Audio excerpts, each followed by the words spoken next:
I'm very sorry. I didn't check if the minister's socks on that day. Up close and candid.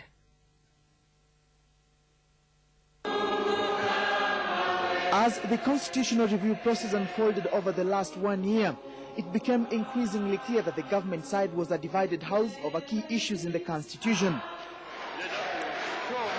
Of significance is the fact that two camps emerged within the ruling coalition NAC, with each pointing an accusing finger at the other. Whether by fact or perception, Cabinet Minister Raila Odinga and the chairman of the Parliamentary Select Committee on Constitutional Review, Paul Mwite, have emerged as the quintessential personalities that represented the opposing forces. The position of the chairman of the Parliamentary Committee on Constitutional Review has been coveted by many who would wish to influence the direction of the review process. That became clear early last year when Mwite succeeded Raila as the chair of the committee in what later emerged to have been a political coup that had been meticulously orchestrated by the Justice and Constitutional Affairs Minister Kiraitu Murungi. So many people have fought Raila Odinga in my life. We have been lived long enough in politics, but he was frank enough to own up and say that he thought that I was shooting down his bills. From then on, the two camps have held diametrically opposed views on the review process.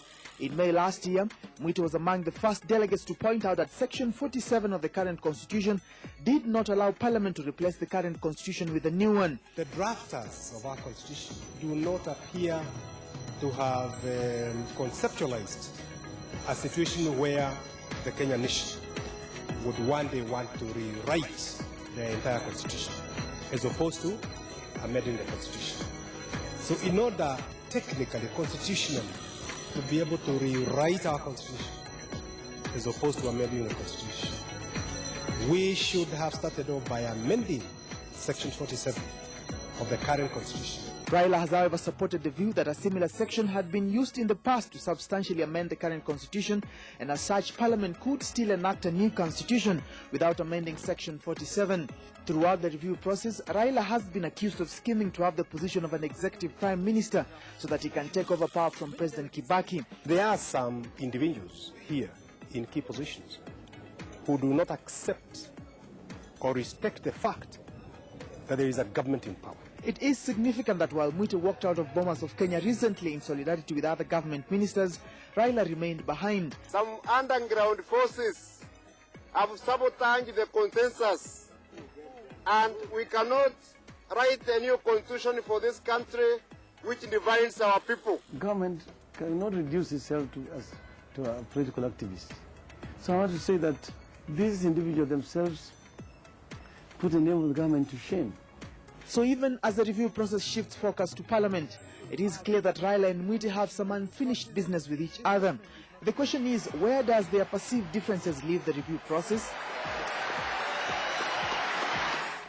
Up close and candid. Yes, it's me, Mushiri Wahome. We are back. Executive producer Cyril Nabutola and the whole team are putting Up Close and Candid back on the map. First, disappointments. Raila Odinga, unfortunately, has been unable to make it purely because the engine rooms on this whole constitutional process are actually working as we speak, following the President's speech this afternoon in Parliament. And he's tied up with the rest of his colleagues trying to hammer out a consensus, we hope. However, that be as it may, we are live on Nation TV with Up Close and Candid, and I'm glad to have with me the Honourable Paul Mwite, Chair Parliamentary Select Committee overlooking the CKRC Act, basically.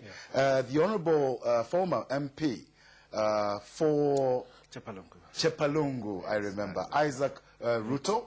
And we are, of course, pleased to host yet again the Honourable Otieno Kajwang, who invariably, as you will all believe and understand, represents the LDP view, which invariably is also the view of the Honourable Raila Odinga.